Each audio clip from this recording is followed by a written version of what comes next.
Bonjour bandeko balandi bana mboka Congo topesi bino nyonso oyo baza na tongo topesi bino mbote oyo baza na pokwa topesi bino bonsoir esengeli na temps oyo okozwa message ya tele la voix du Kivu oyo mongongo ya la voix de sans voix du Kivu ba oyo bana ya Kivu oyo bazoyokana te nini balingi nini bazoluba nini ezoleka kuna nde yango toyaka kopesa bino basango ya mboka oyo ezoleka na kati ya este ya mboka na biso yango tomonaka ifo to bando tia yango na lingala po Kongo mobimba ebande koyoka qu'est-ce qui se passe oyo eza bino toyebisa bino qu'est-ce qui se passe dans notre pays. Qu'est-ce qui se prépare encore dans notre pays? Danger nini ezali bandeko nanga bana mboka Congo. Bana mboka Congo la voix du Kivu toye kosala analyse lelo tokopesa bino mwa histoire muke po na gouvernement congolais na bambwate pe politique ya mensonge. Oyo Rwandais basali, vous voyez bien que les Rwandais ils ont appliqué une politique de mensonge na monde. Kolinga kokosa histoire ya Congo, kokosa boye, kokosa wadana Congo en est tel. Nous les Congolais nous ne sommes pas des xénophobes. Surtout nous les gens de l'Est, to boy, toza wa xénophobe te. Mais tozo bundisa nde agenda mabe ya Rwandais oyo bazana ngo pona kozanga bele na biso.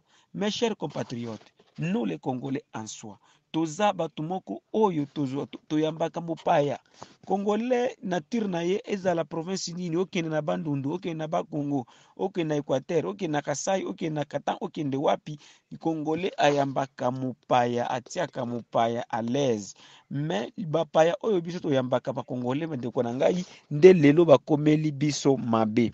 Nous en soi on ne sommes pas xénophobes, nous ne sommes pas là pour être contre les Rwandais. Ezate ke toyini ba Rwandais mais toyini agenda mabe o Rwandais bazosala. Ba Rwandais bango biso toyamba bango bazalaki ba réfugiés neti bato mosusu bazokima na bamboka na bango lelo tozoki neti biso Congolais lelo tozokima kokende ba Tanzanie tokende toza na bakande de réfugiés na Kenya toza na bakande de réfugiés partout au Malawi toza na bakande de réfugiés au Mozambique. Sikoyo tango tokokoma kuna tozala na ba agenda noir oyo ya kolinga kobotola bakolo mabele na bango. Est-ce que bandeko na ngai est-ce que bato wana bakolo mabele bakoki kozwa biso ndenge nini? Il y a des il y a na tribu moko ba Makonde bazaka tribu ezalaka au limite ya Tanzanie na Mozambique. Ba Makonde il y a na ba Makonde oyo ba Portugais bazwa batindela bango ba anglais na Kenya. Avant même indépendance ya Kenya tango Kenya ezaki na indépendance na colonisation. Ti lelo ba Makonde wana bazwa na nationalité d'origine te na kati ya Kenya parce que baza na terre d'origine te. Bayebani ke bauta na Kenya bakendaki bauta na Mozambique bakendaki na Kenya kosala neti bandenge banani ba colonisateur bande batinda bango.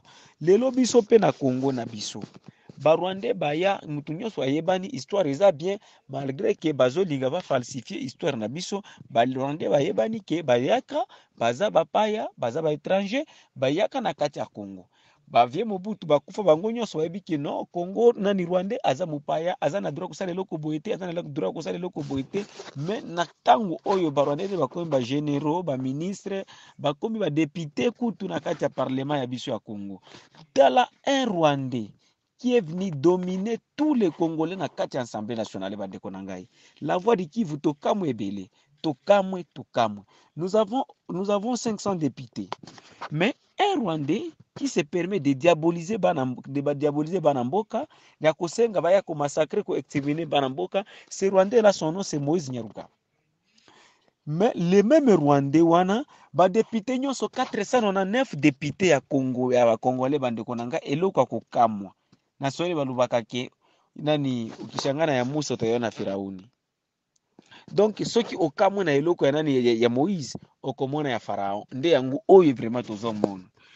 Ba Rwandais bandeko na ngai Rwandais moko oyo nyobozi ne rugabo ate soki azoloba ba Congolais nyonso donc bango babandaka kosumba na kati ya bilamba na bango. Eloko yango ekamu elekela kabiso toyebaka te soki ba Rwandais bapesa ba Congolais ni na kati ya Assemblée nationale. Lelo ba Rwandais wana basali bazo de transformer histoire.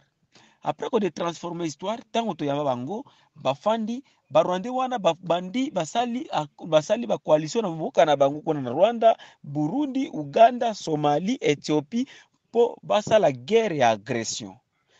tangu balinga basala guerre agression wana mindele babisa yango te soki tokiye na ndenge ya guerre agression ekosone mabe bo utiliser bana mboka baye ko utiliser Laurent Désiré Kabila na nani na Masasu oyo ya nani ya ba parti Lumumbiste wana tangu baye ko utiliser bango baye kosala kino il faut bazwa nationalité et pour bazwa nationalité il faut bakosa kombo ba changer kombo bazwa kombo ya Colline ya Mulenge ekoma kombo ya tribu na bango bandeko nanga bana Congo lelo biso moko tokola toyebi banyonyo Rwanda te avant guerre toyebi ba Rwanda banyamulenge te toyebi que ce sont des Rwandais je vous ai toujours dit que to banda koyemba ke banyarwanda sumuyelo ke muyo chwakola minyako donc ba Rwandais bokende na rivière bokende ko nani kosakana na bafurmi bandeko na ngai balandi bana mboka Congo eloko yango elekeli biso lelo Rwandais akomi neti yende roi ya Congo akomi ndenge ye po azokoma ba memo ke non nous les Banyamulenge nous ne serons pas d'accord d'aller au dialogue qui vous a demandé d'aller au dialogue avec vous si ce n'est pas le gouvernement congolais et puis oyo bandeko na biso mususu baza corrompi bazo soutenir Rwandais wana et puis bazo ko impliquer biso ke tokende ba dialogue na bango. J'ai vu un mémo des Rwandais bazo ko sakeno bazo ko makino nous sommes en train de les massacrer. Nous vous massacrer pour avoir quoi? Pour avoir quoi? Musuli kuntu musuli buzala kanango te. Mikuwa kaka nde tokolia. Mes chers compatriotes congolais. Lelo tozwaki ba appel ebele bana mboka lobi boy. Toyebisa gouvernement congolais boy. Nous, je dis au nom de Babembe Bafuliru et les Nyindo, nous ne sommes pas, nous ne sommes plus prêts, nous ne sommes plus d'accord d'aller au dialogue avec les Rwandais. Kutu déclaration, il y a des députés, les députés, il y a Sud Kivu. Et comme ici, Batobele na kati ya mboka. Oleba loba maloba ya bien oyo bango basengeli balobela batunda ndeko na bango bazoyo ko isango qui cesse les faits. Mes chers compatriotes, les députés bakanisate que non parce que bango baza na kati assemblée donc baleki batu nyoso mayele. Ba députés baleki batu nyoso mayele te ou baleki batu nyoso na kotanga te. Députation c'est une fonction oyo koki kubanda lelo no esili lobi. Être député. Mais être député ne signifie pas que yo oleki batu nyoso mayele. Nous disons ceci à nos députés du Sud Kivu. Soki bino bofandi na Kinshasa kolia balipa kufanda na ndenge bakiti ya bien na bakina climatiser il faut koyeba ke ba mama na biso soki bino bodwa déjà ba famille na binyo so botinda ngona ba poto na Kinshasa boyeba ke ba famille na biso ndi bazo souffrir na kati ya mabeli wana bandeko na biso peut-être vous n'êtes pas de perdre vos membres de famille moi où je vous dis et les autres nous sommes tentés de perdre nos membres de famille à cause des Rwandais.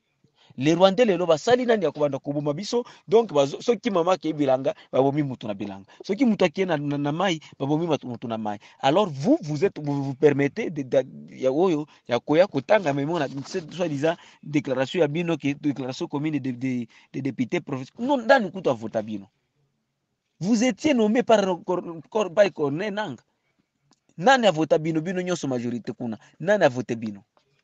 Parmi vous, je pense qu'il y a seulement un ou deux qui ont été votés. Mais les autres étaient nommés. Vous étiez nommé par Corneille Nangaa.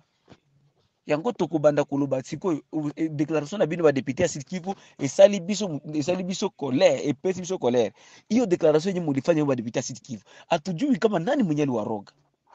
Lakini mjue kwamba hatutaacha tutapigania udongo wetu kwa sababu hatutaacha kama mwenye Rwanda tutembelee kwa kichwa. Bandeko balandi bana mboka, il faut comprendre notre émotion. Nous sommes là pour nous sommes en train de parler na kombo ya nani ya province na biso. Bandeko na ngai mboka na biso ezokende.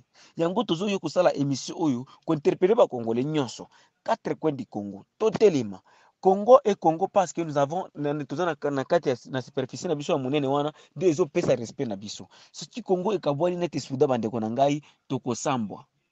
Tokosamba ekokata na biteni et puis nous les Congolais nous sommes 450 tribus tobunda kati mais tribu oyo bazolinga yo ko imposer biso na kati ya mboka na biso yango sala toujours il y a des troubles au Congo makelele yango ozota wapi iza tala ba créer biso kombo moko ya infiltration na kati ya Congo eza kombo yango Banyamulenge soki Somalia aye akomi Munyamulenge, Eritrea aye akomi Munyamulenge, tuti Burundi aye akomi Munyamulenge, tuti Rwandais, tuti Ugandais, donc bango yoso akomi Banyamulenge. Même les Éthiopiens lelo bazana Banyamulenge na kati ya Congo.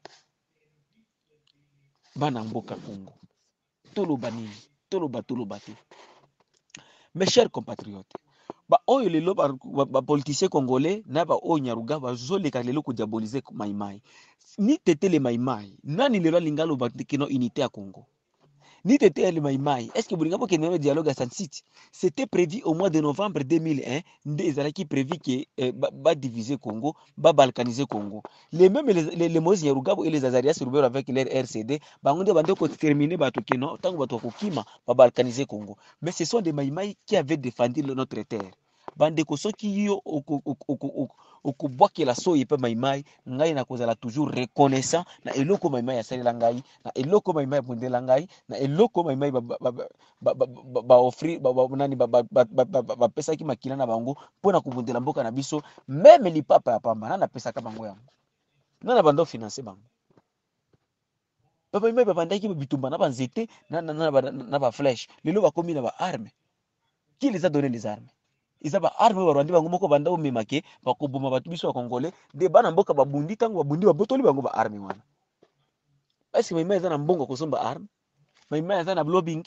Rwanda azana lobbying même aux États-Unis, partout dans le monde. Oyo abanda uzwa nani? Les preuves en soi mboke ndo tuna nani évêque Kapango ya Rwanda oyo akutisa ba armes na kati ya mituka ya Église catholique na est ya mboka ava nani na kati na 96 pour que bitumba ebanda. Les Rwandais là, les Moïse Nyarugabo et les Azarias Rubero, bango nde bakendaka balibanda kuna koluka ba arme koya koboma biso. Lelo azo se permettre na minu ya libanda ki non, les Maïmaï, ils sont là, ils sont les Banyamulenge. Mes frères compatriotes congolais, ba journaliste pe à Kinshasa, bino pe boza corrompi. La jeunesse à Kinshasa pe bande konabiso Moïse Nyarugabo. Azarias Rubero, bozo sa la biso wa manifestation ezangetina oya ba avion pourtant que les ennemis de notre territoire botiki bango na kata Kinshasa wana. Est-ce que Moïse Nyarugabo bazana arme na Kinshasa? Na koto ya est ndo bazana ba groupe armé. Mais na kata Kinshasa bazana armé te.